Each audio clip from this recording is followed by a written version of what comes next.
Everybody, my name is Micah. Today I'm going to be sharing on the influence of the past. I'm also going to share a little bit of my own story.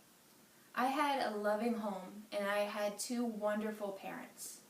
My whole life I would strive to excel at everything I did. So much so that everyone would always accuse me of overachieving. But what they didn't know was that I had a secret. I wasn't nearly as perfect as I seemed. Oh, I wore the mask and I knew how to play the part. But if your whole identity is based on a facade of perfection, then who are you really? Nobody knows you better than yourself. And all I could see were my flaws. I wasn't pretty enough, I wasn't funny enough, and I was horrible at sports. But I had an even bigger secret. You see, several sexually abusive encounters had left me with an emptiness inside that I didn't know what to do with. Embarrassed and ashamed, I hid those memories away, refusing to tell anyone about them. Unhealthy relationship led to unhealthy relationship, and before long, I found myself at the end of my rope. Worse yet, I found myself being forced to get professional counseling by my close family and friends. As time passed, I learned to face the insecurities and the demons of my past. I found out that the hardest person for me to forgive was myself. And this is where my loved ones came in.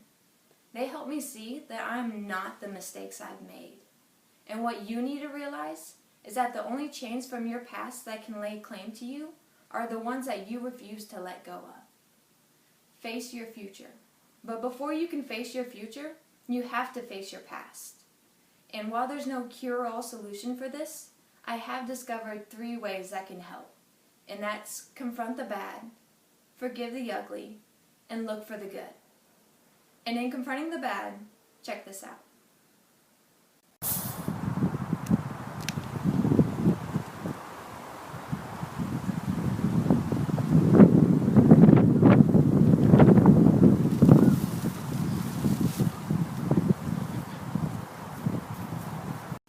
Have you ever made a decision that you regret?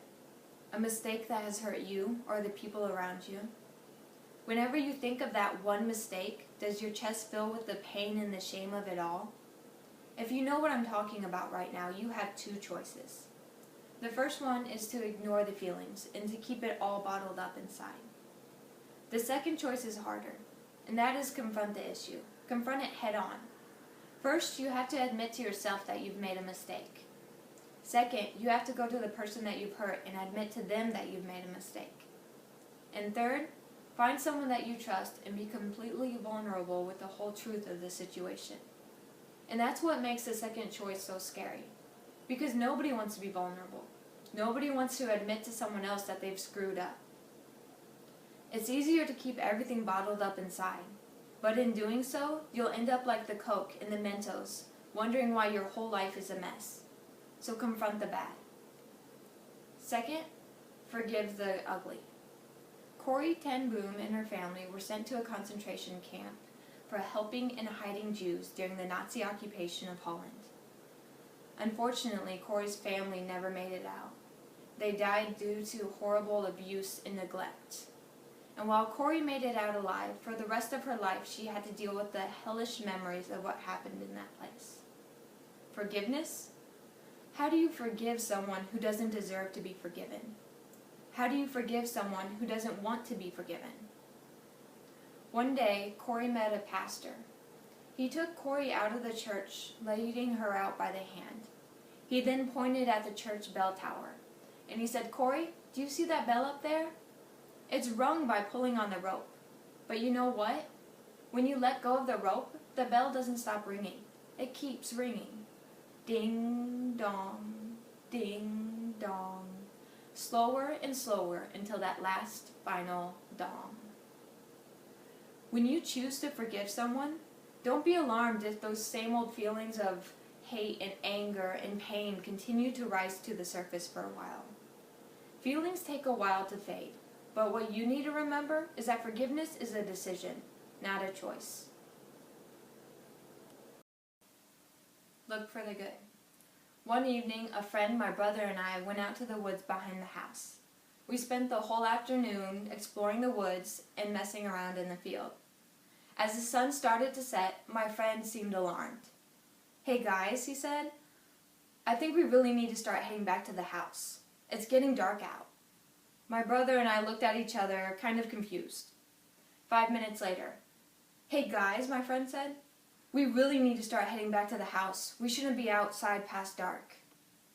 10 minutes later, my friend was borderline paranoid. "Guys, we really need to start heading back to the house." So to appease him, my brother and I got into the Jeep and we started driving back to the house. When suddenly, my friend looks around. "Hey," he said. I look over just as he whips off his sunglasses and looks around in amazement. "It's not nearly as dark as I thought," he said. What my brother and I could see clearly had been tainted for my friend because of his sunglasses. When you look to the future without addressing the issues from the past, you won't be able to see clearly. Your vision will be tainted by old feelings such as anger, mistrust, and hurt. You'll be oblivious to the good that everyone else can clearly see around you because your perspective has been skewed. And I'll finish